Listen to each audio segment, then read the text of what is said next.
Why it sucked to be a court eunuch in Byzantium. Imagine waking each day not to the clamor of markets or the call of a rooster, but to silence, a silence polished and ceremonial. The air is cool, heavy with the scent of incense from the chapel nearby. You rise before sunrise not from comfort, but from duty, for you are not a free man, nor quite enslaved. You are something in between, a eunuch of the court. In Byzantium, eunuchs were omnipresent in palaces, monasteries, and even the army. They were often taken in childhood, either given by their families in desperate hope of upward mobility or captured from abroad. Their future would be made of protocol, precision, and proximity to power, but never power itself. Your morning begins in silence. You dress in layered linen, then silk, the fabric heavy and smooth, dyed in muted purples or deep greens, colors that set you apart. You do not dress yourself. Another eunuch assists you as you will assist someone else. Rank is everything here, even among the altered. You walk the long, echoing corridor toward your place of duty. Perhaps it is the imperial bedchamber, where you maintain order in the domestic quarters. Perhaps you are a chamberlain, recording appointments in perfect handwriting. Perhaps you are the guardian of keys, the keeper of thresholds between emperor and world. The work is precise, repetitive, and utterly crucial. To falter, to miss a command, to misplace a document, to forget a title, would mean quiet disgrace. But more often it means nothing at all, because eunuchs were seen as ideal courtiers, loyal, emotionally restrained, and incapable of founding dynasties. You do not eat when you are hungry. You eat when the schedule allows. The food is not poor. Lentils with garlic, soft bread, water infused with rosemary, but it is taken without joy. You eat to maintain the rhythm of duty. The days are long, but not loud. Whispers replace shouts.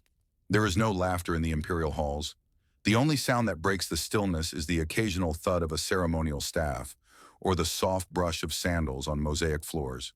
At night, when the torches dim and the palace quiets further, you are alone, but never truly. Surveillance is a constant companion. Other eunuchs observe you. The spy master reports upward.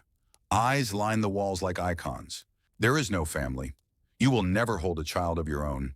You may have affections, even friendships, but these must remain wordless, invisible, because your loyalty belongs not to a person, but to the court itself, a living, breathing machinery of velvet and stone. And yet in all this rigidity, there is dignity. Some eunuchs rose to high office. Some were entrusted with imperial secrets, commanded armies, governed provinces. But no matter how high you rose, the reminder lingered. You were not of the blood. You were a whisper beside the throne. The day ends as it began, in silence. You return to your chamber, lit only by a single oil lamp. You remove your silk robe and fold it precisely, laying it on a cedar chest. You kneel briefly in prayer, not for salvation, but for stability. Tomorrow will be the same. That, at least, is certain. And so you lie on your mat as the candle flickers, and sleep slowly folds over the stone. The life of Basil the Macedonian. Let us now drift further into the intricate corridors of Byzantine history. From the soft footsteps of the court eunuch, we now turn toward the shimmering arc of ambition, a story carved not in stone, but in quiet calculation. The tale of a man born far from the palace who somehow reached the throne. His name was Basil. History remembers him as Basil the Macedonian, the first emperor of the Macedonian dynasty, a line that would restore strength to Byzantium and bring about one of its golden ages. And yet his journey began not in gold, but in poverty and shadows. Imagine, if you will, the rolling countryside of the Byzantine themes, provincial military districts stretching across the empire. Basil was born around the year 811 in a small village near Adrianople. Some sources suggest he was of Armenian descent, others Slavic, but in truth the lines were blurred. Ethnic identity mattered little compared to status, and his status was low. He grew up a peasant, toiling on land he did not own, beneath a sky he could not reach. Hunger was a frequent visitor, an opportunity a stranger. And yet Basil possessed something that could not be taught: quiet determination, a kind of silent gravity. In time, he left the countryside and made his way to Constantinople, not as a nobleman or scholar, but as a stable hand. He slept with the horses and rose before the sun. He brushed manes, mucked stalls, and waited for something to change. And slowly it did. He caught the attention of powerful patrons. First a courtier, then a noblewoman. His physical strength was undeniable, but more importantly, he listened well and spoke little. In a world built on gossip and betrayal, this made him invaluable. His ascent accelerated when he entered the service of Emperor Michael III, known to history as Michael the Drunkard. The emperor favored Basil, and their bond grew close, some say uncomfortably so. Whether through charm, manipulation, or mere fate, Basil became a trusted companion. Michael raised him from obscurity, showered him with gifts, and, in a move few could have predicted, married Basil to his own mistress, Eudokia. Soon after, Basil was made co-emperor. From stable boy to sovereign, the transformation was dizzying, but the court whispered, nobles murmured, eunuchs watched from behind lattice screens. And then, one night in 867, everything changed. In the hush of the palace, under flickering torchlight, Basil ordered the assassination of Michael III. It was swift, and it was final. The emperor was dead. Basil, now sole ruler, sat upon the throne, alone. Yet he did not rule as a brute. Instead, he became one of Byzantium's most effective and enduring emperors. He reformed the laws, reorganized the military, and strengthened the bureaucracy. His reign was not one of glittering spectacle, but of quiet consolidation. The kind of rule that brings longevity, not applause. He rebuilt the imperial court with careful precision. He relied on eunuchs, scholars, generals, and loyal administrators. Under his rule, the Byzantine Empire regained a sense of purpose and direction. Territories were reclaimed, churches adorned, taxes adjusted. He understood that empires do not thrive on chaos, but on rhythm. Slow, methodical, almost musical. Yet Basil remained in some ways apart. He was never fully accepted by the aristocracy. They could not forget where he came from, nor forgive the means by which he rose. He did not care. He wore the purple not as a right, but as armor. When he died in 886, he left behind a more stable empire and a dynasty that would rule for nearly 2 centuries. His son, Leo VI, called Leo the Wise, would continue what his father began. Basil's story is one of transformation, but not the kind that burns bright. His was the transformation of still water, quiet, slow, yet carving its way through stone. As you listen, perhaps lying in darkness, consider the arc of his life, from silence to ceremony, from obscurity to command. It reminds us that history does not always belong to those born into greatness. Sometimes it belongs to those who waited and listened and endured. Now let us move from emperors to enigmas, from the throne room to the battlefield of science and speculation. The next chapter awaits, a mystery carried by wind and fire. The fire that couldn't be explained, Greek fire. Now let us step away from the quiet corridors of courtly ambition and into the salty air of Byzantine harbors, where wind shifts sails and warships creak gently against the docks.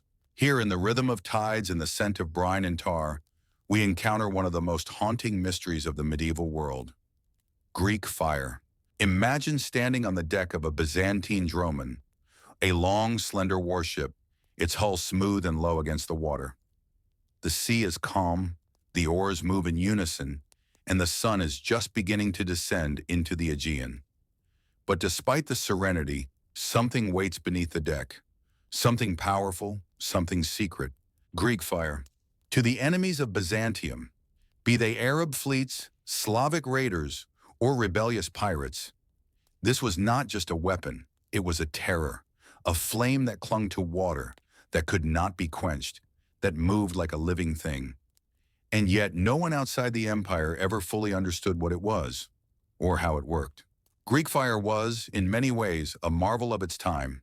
It was most famously used in the defense of Constantinople, a city surrounded by sea, where naval superiority meant survival. When enemy ships approached, the Byzantines would release this mysterious substance through bronze tubes, siphons mounted on the prows of ships or from fortified walls. The flame would arc outward, catching wind, and fall in blazing ribbons upon the water, and upon those who dared come too close. The fire did not behave as normal flames should. It would ignite upon contact. It would continue to burn on water.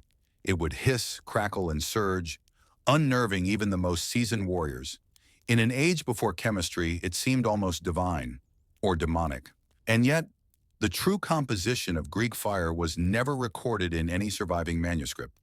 Its formula was treated as a state secret, guarded by a handful of trusted engineers and passed down through whispers.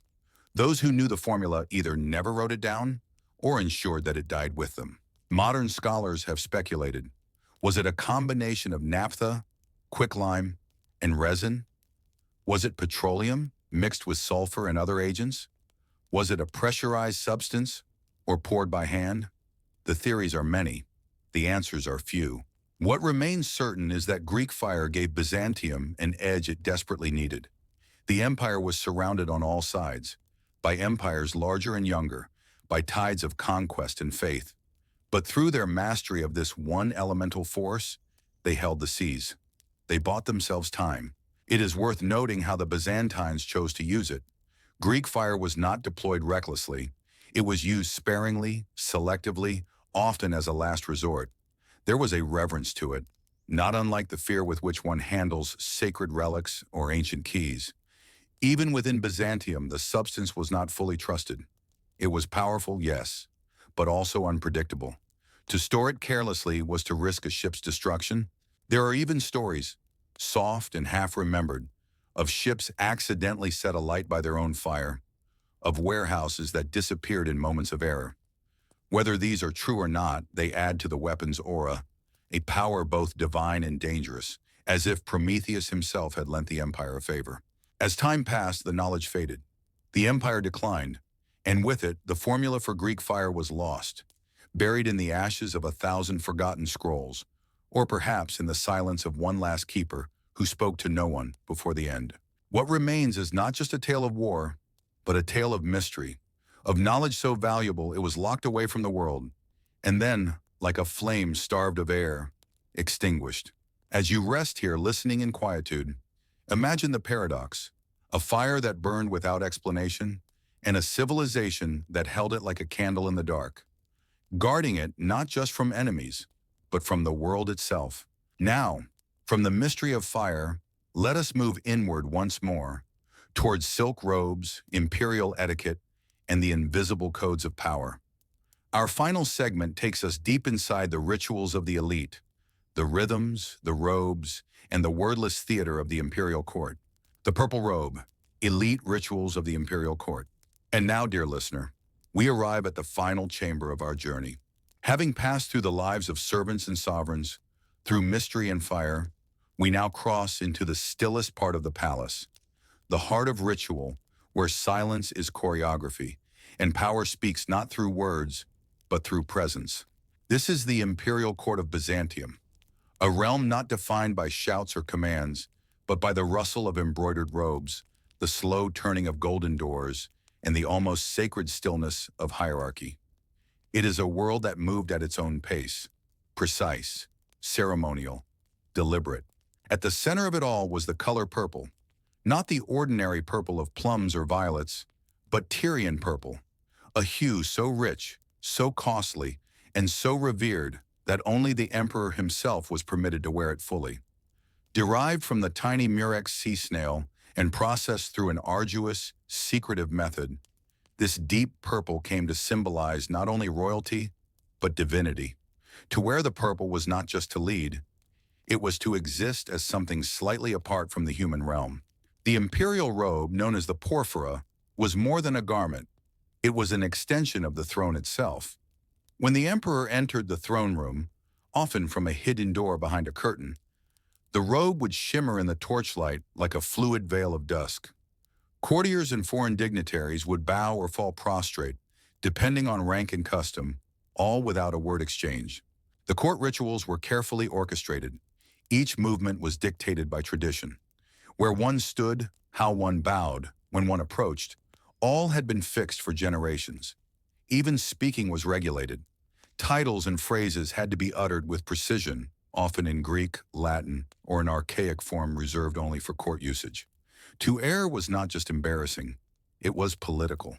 The palace itself was designed for this choreography. Long corridors forced visitors to walk slowly. Mosaic floors reflected the flicker of lamplight. Certain doors were never touched directly, only opened by eunuchs at appointed times. And the Chrysotraklinos, the Golden Throne Room, was a theater of absolute control. In it, the emperor would sit motionless upon a golden throne, surrounded by mechanical birds that chirped or lions that moved their heads. Automata designed to impress and unsettle. Foreign envoys described the court as dreamlike, a place outside time. One Western visitor, upon seeing the emperor rise and speak, wrote that it was like watching a statue awaken. Another compared the experience to entering a church, where the emperor was both priest and idol. For the elite within the court, nobles, generals, scholars, and officials, life was governed by favor. To be close to the emperor meant access to wealth, power, even survival, and yet proximity brought danger. A wrong word, a failed alliance, a misread look. And one could find oneself exiled, imprisoned, or worse, erased from memory. Reputation was as fragile as silk. Among the court's more curious rituals was the proskinesis, the act of bowing or lying prostrate before the emperor. Though controversial in earlier centuries, it became a staple of court life. It was not humiliation, but submission, an acknowledgement that in this space one was not a citizen, nor even a subject, but part of a living ceremony. And yet, behind all this grandeur was a quiet kind of loneliness. The emperor, despite his reverence, was isolated. Trust was rare. Friends were few. Every smile could be strategy, every toast a calculation. The purple robe shielded him, but it also weighed upon him. He was not entirely free. He belonged to the empire, just as the robe did. As for the courtiers, their lives revolved around the tides of favor. They practiced discretion as an art. They memorized genealogies, mastered ceremonial Greek, learned the subtleties of folding their hands, of lowering their eyes, of offering just enough praise. Never too little, never too much. This was Byzantium at its most refined. Not in war or expansion, but in its ability to choreograph human life into something resembling liturgy. The court was a living reliquary, preserving the old forms, even as the world beyond its walls grew louder, faster, and more uncertain. And so, as we leave this final hall, take with you this image, a corridor lit with oil lamps, a slow procession, a silken robe that brushes against marble, and a hush so deep it almost becomes sacred.